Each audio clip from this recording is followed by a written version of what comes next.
Assalamualaikum warahmatullahi wabarakatuh.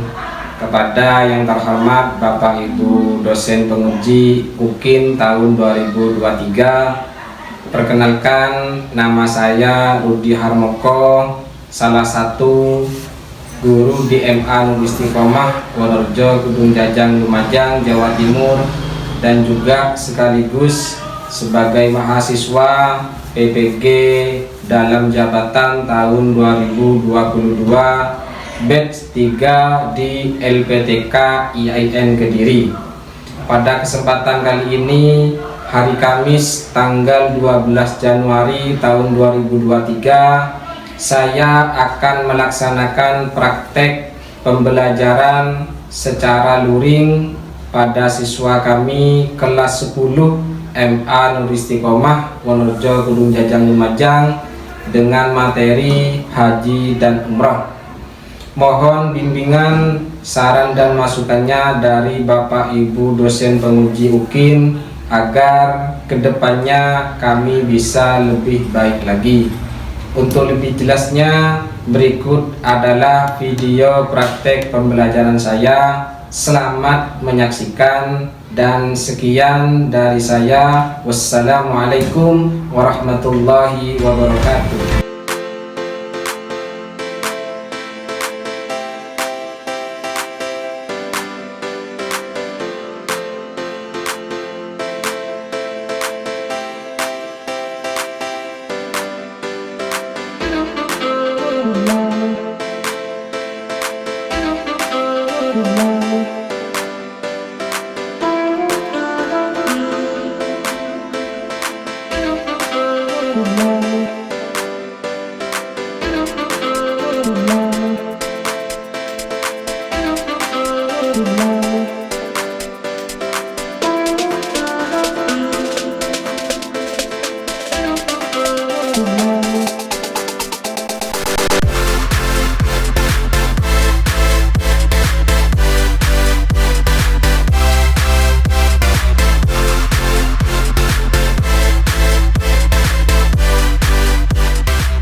Assalamualaikum warahmatullahi wabarakatuh.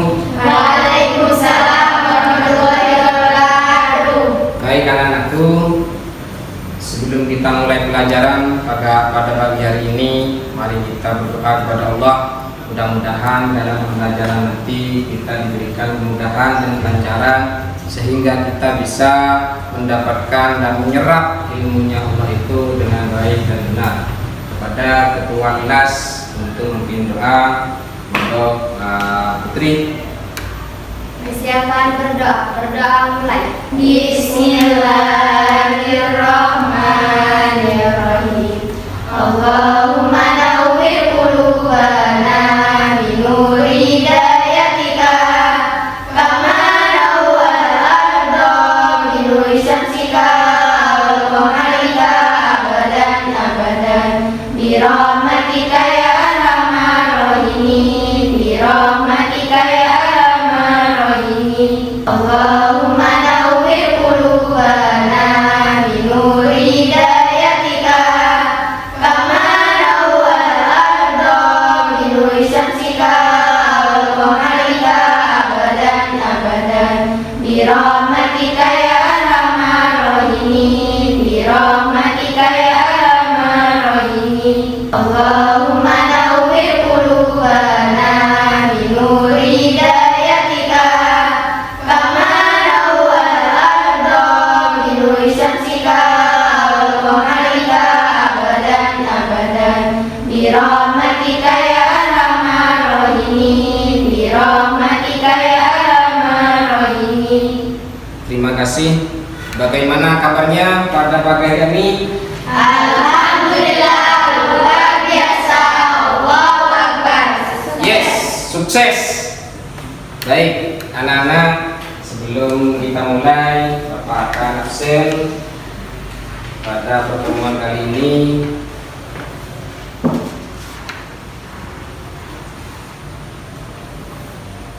Di mana?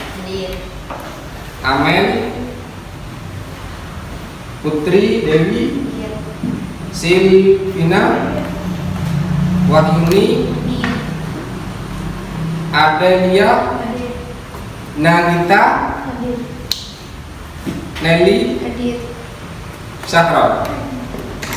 Alhamdulillah, mudah-mudahan dengan kehadiran kita semua ini senantiasa diberikan kekuatan untuk mempertahankan ke depan, untuk menambah kecintaan kita kepada negara kita yakni Indonesia. Mari kita menyanyikan lagu nasionalisme yakni lagu Indonesia Raya kepada Mbak Nelly untuk memimpin lagu Indonesia Raya. Semuanya mohon berdiri.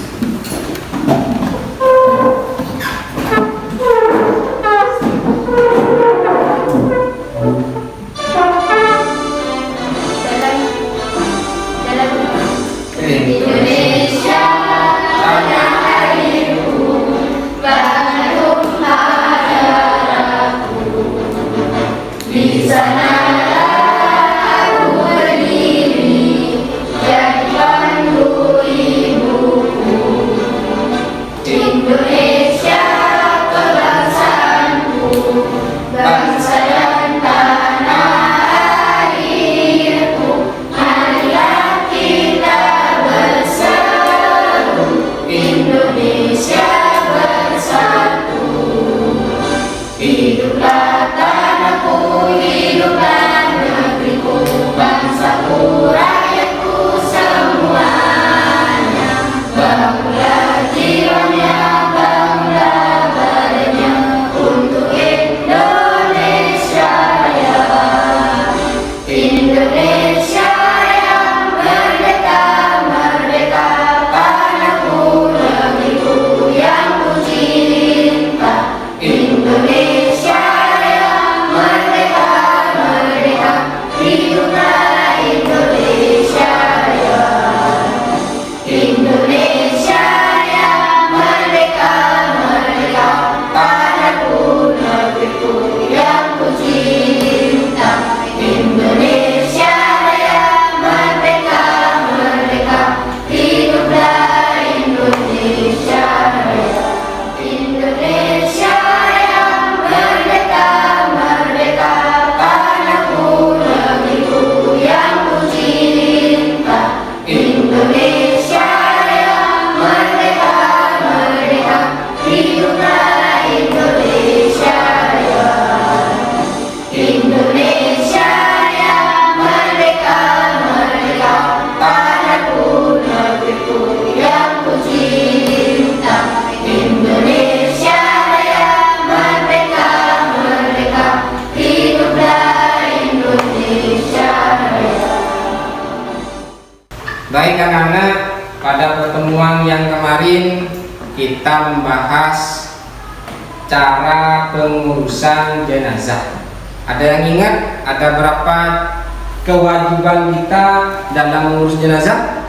Pertama, Ada 4. Apa saja? memandikan, mandi, menyolatkan, menguburkan. Menguburkan. Itu kewajiban kita dalam mengurus jenazah pada pertemuan yang lalu. Baik anak-anak, untuk pertemuan kali ini yang kita akan bahas adalah haji dan umroh.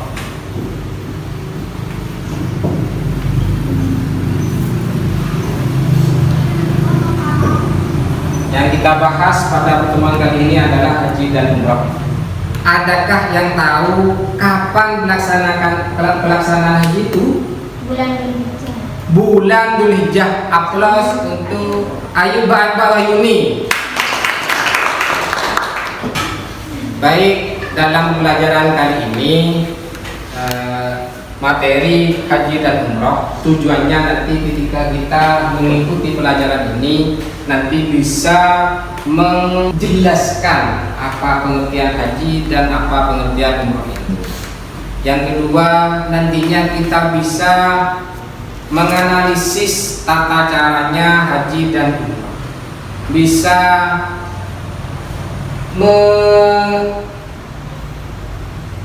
menganalisis kapan waktu pelaksanaan haji dan umrah. Itu tujuan pembelajaran pada kali ini. Baik, sebelum kita mulai, bentuk kelompok menjadi 3 kelompok.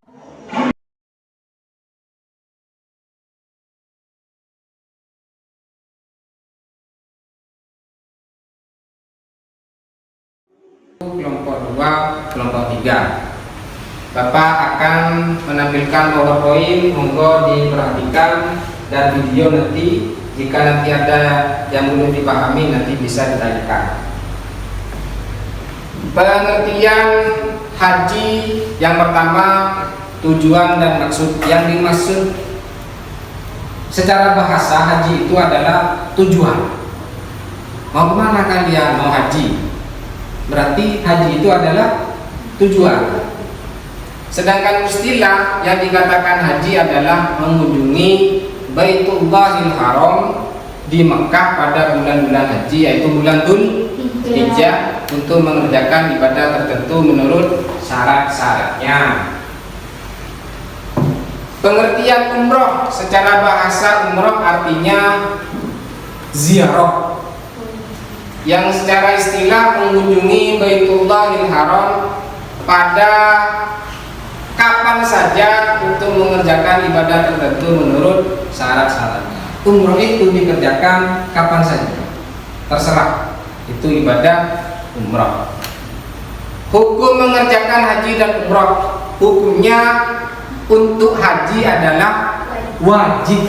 Untuk umroh sebenarnya haji dan umroh itu wajib, tapi ketika orang bagi orang yang mengerjakan haji itu sekaligus melaksanakan umroh, itu ikut wajib. Tapi kalau beda-beda, umroh sendiri itu sunnah. Wajibnya itu sekali seumur hidup bagi setiap individu yang mukallaf dan berkemampuan. Seandainya 2 kali, itu sudah bukan wajib lagi, tapi sunnah. Baik, setelah ini kalian menyaksikan video, monggo disaksikan dengan sebaik mungkin. Setelah itu apa yang kalian belum pahami bisa ditanya. Artinya menyengaja atau menuju.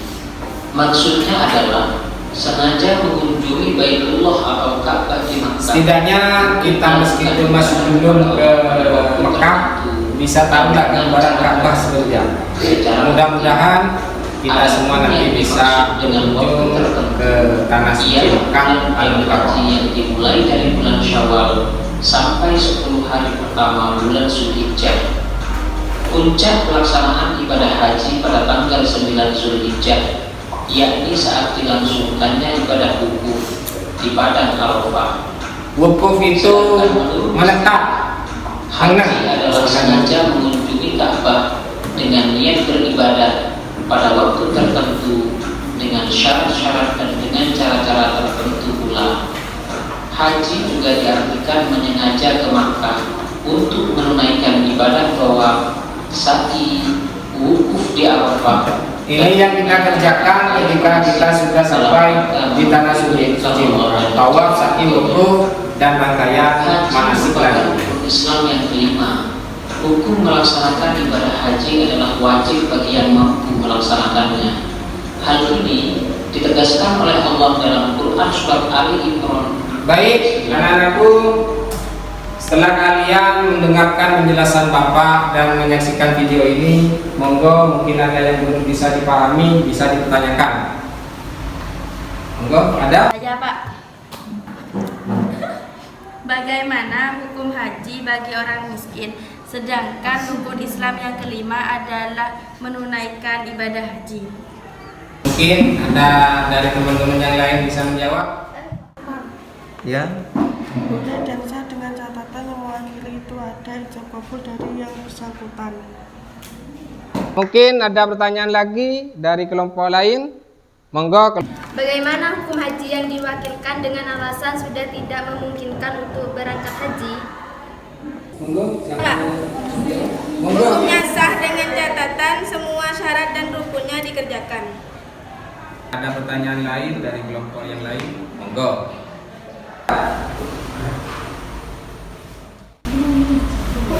Kapan pelaksanaan haji? Kapan pelaksanaan haji? Mungkin ada dari teman-teman yang lain bisa menjawab. Monggo, Mbak Silvi. Bulan Dzulhijjah. Bulan Dzulhijjah. Berarti pemberangkatannya dari bulan sebelum Dzulhijjah. Apa? Bulan Syawal kita berangkat dari Indonesia ke sana, bulan Syawal kita berangkat. Tapi pelaksanaannya puncak semuanya itu di bulan Dzulhijjah. Itu rangkaian ibadah haji. Aplaus untuk semuanya. Baik, setelah ini kalian menyaksikan lagi video sekaligus memperhatikan apa yang Bapak sampaikan, dan nantinya kalian rembuk sesuai dengan kelompoknya masing-masing dan diskusikan. Setelah itu kalian siap-siap presentasi masing-masing kelompok perwakilan satu-satu.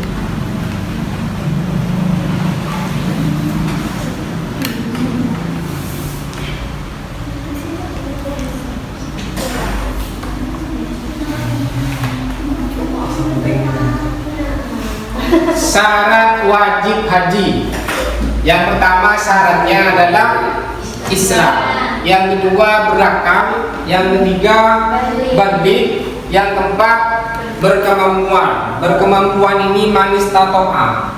Istato'a itu bukan hanya mampu kita berangkat, bukan. Tapi yang dihitung mampu itu dari dohir. Kita siapkan. Yang kedua dari batin. Kalau sakit tidak usah berangkat. Istilahnya tidak mampu untuk berangkat tidak usah. Yang ketiga dari biaya. Biayanya itu kita mampu apa enggak? Maksudnya ketika berangkat kita punya satu ikan, terus yang ditinggal di rumah pun juga harus sekiranya cukup. Jangan memaksakan ketika kita berangkat haji ternyata yang di rumah terlantar, maka tidak termasuk dengan manis istatoa ini berkemampuan. Yang terakhir adalah merdeka. Kalau dulu budak itu tidak menjadi syarat wajibnya haji. Budak itu karena tanggungan apa istilahnya, sayyid, juragan seperti itu. Tapi kalau sekarang merdeka semua. Istilahnya merdeka, kita tidak terikat dengan sayyid. Syarat wajib haji yang pertama Islam, berakal, balik, merdeka, berpuasa. Berarti mafhum mukhalafahnya, kebalikannya itu tidak wajib haji jika yang pertama orang kafir atau murtad. Yang kedua orang gila, tidak berakal. Yang ketiga anak kecil itu tidak punya kewajiban karena tidak balik. Yang keempat hamba, maksudnya budak seperti itu. Yang terakhir tidak berpuasa, tidak mampu. Istilahnya itu tidak mampu, tapi apa istilahnya? Memaksakan diri itu tidak wajib. Baik, setelah ini saksikan video selanjutnya persiapan untuk presentasi. Kewajiban haji adalah sekali dalam seumur hidup. Apabila ada yang melaksanakan haji lebih dari sekali, hukumnya adalah sunnah. Hal ini juga didasarkan pada hadis Rasulullah yang diriwayatkan oleh Ibnu Abbas sebagai berikut. Kewajiban haji seumur hidup ada satu kali. Wahai sekalian manusia, telah diwajibkan haji atas kamu sekalian. Lalu al-Aqrabin, seandainya di desa itu ada yang berkali-kali, bagaimana haji kedua dan berikutnya? Rasulullah Sunnah. Nabi menjawab, sekiranya aku katakan ya, tentulah menjadi wajib, dan sekiranya diwajibkan. Baik, setelah kalian menyaksikan video ini, monggo diskusikan apa yang kalian dapat dari tadi dan siap-siap untuk presentasi. Monggo Bapak kasih waktu 10 menit dari sekarang.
Untuk waktunya sudah habis 10 menit. Monggo presentasikan dari masing-masing kelompok. Kelompok berapa yang mau presentasi terlebih dahulu dipersilakan. Ya Pak.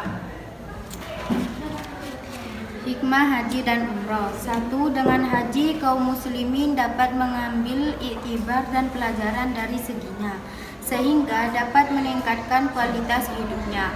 2. Sebagai pertanda syiar agama Allah yang wajib diagungkannya. 3. Sebagai wujud penghambaan kepada Allah dan bukti ubudiyah kepadanya. 4. Menjadikan Baitullah sebagai orientasi atau landasan dalam menjalani hidup.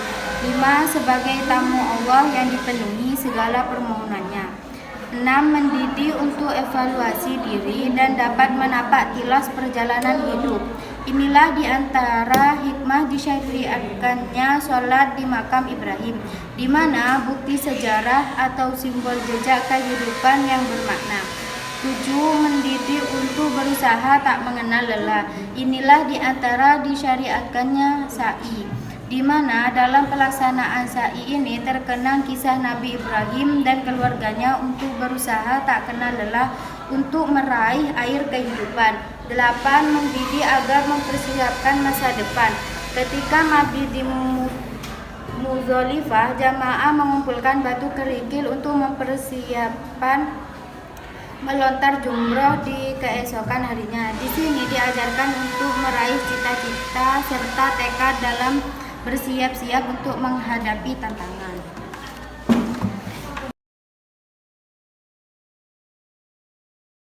Saya Pak. Macam-macam haji. Terdapat 3 cara, yaitu 1. Haji ifrad, yaitu pelaksanaan haji yang melaksanakan ibadah haji terlebih dahulu melaksanakan ibadah umroh. 2. Haji tamattu, yaitu pelaksanaan ibadah haji yang melaksanakan ibadah umroh terlebih dahulu kemudian melakukan ibadah haji. 3. Haji qiran, yaitu pelaksanaan ibadah haji yang saat melaksanakan ibadah dan umroh secara bersamaan. Syarat-syarat haji. Syarat wajib haji: 1. Islam, 2. Balik, 3. Berakal, 4. Merdeka, 5. Mampu menjalankan. Syarat sah haji: 1. Mampu secara jasmani dan rohani. 2. Ada kendaraan untuk melakukan perjalanan. 3. Aman selama perjalanan dari pergi hingga pulang. 4. Untuk wanita harus disertai muhrimnya. 5. Sehat jasmani dan rohani. 6. Memiliki pengetahuan tentang haji.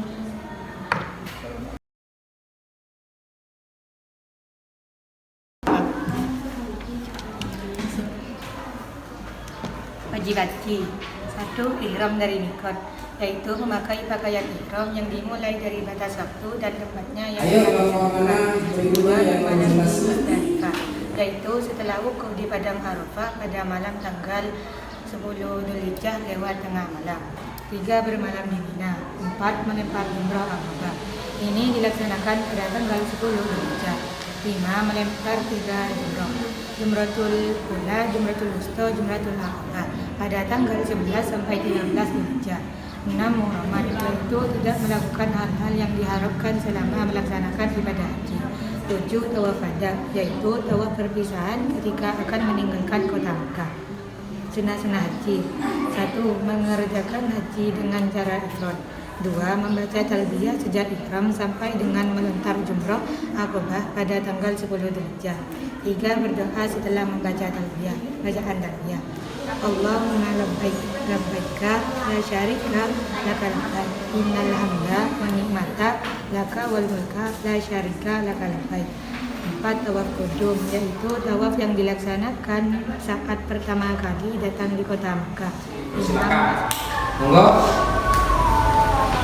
Saya Ya, monggo kelompok 3 dipersilakan untuk presentasi. pengertian umroh menurut bahasa ziarah. Secara istilah mengunjungi Baitullah Al-Haram pada bila masa untuk mengerjakan ibadah tertentu menurut syarat-syaratnya. Aplaus untuk kelompok 3. Baik anak-anakku, pada pertemuan kali ini semua yang disampaikan oleh kelompok masing-masing, kelompok 1, 2, dan 3 itu sudah luar biasa, sehingga dalam haji dan umroh ini kewajiban kita selama hidup itu 1 kali, dengan catatan 1 kali itu wajib jika kita itu mampu. Seandainya kita tidak mampu, jangankan kita bayar haji, Pak, bayar makan saja itu kita kesulitan. Itu pelajaran hari ini, mudah-mudahan menjadi tambah ilmu manfaat barokah. Amin amin Allahumma amin. Bagaimana pembelajaran pada kali ini anak-anakku? Menyenangkan atau gimana? Menyenangkan. Aplaus untuk kita semua. Untuk pertemuan yang akan datang, kita akan membahas tata cara pelaksanaan umroh. Maka dari itu Bapak akan kasih LKPD untuk dikerjakan di rumah, baik nanti LKPD-nya berbentuk print ataupun nanti yang berbentuk link. Monggo nanti bisa dicek di grup masing-masing. Mudah-mudahan dalam pembelajaran ini kita semua bisa mendapatkan ilmu manfaat barokah. Monggo kepada ketua kelas untuk membimbing doa selesai pelajaran. Siapa yang berdoa mulai. Bismillahirrahmanirrahim. Allahumma inna nastaghfiruka ma 'allamtana wa fadluhu ilaina inda hajatina wa la tansana ya rabbal alamin. Terima kasih untuk pertemuan kali ini. Mudah-mudahan kita semua selalu diberikan kesehatan sehingga bisa bertemu pada pertemuan yang akan datang. Sekiranya dari Bapak, Allahu musta'an ala ma tasifun. Wassalamualaikum warahmatullahi wabarakatuh. Waalaikumsalam warahmatullahi wabarakatuh.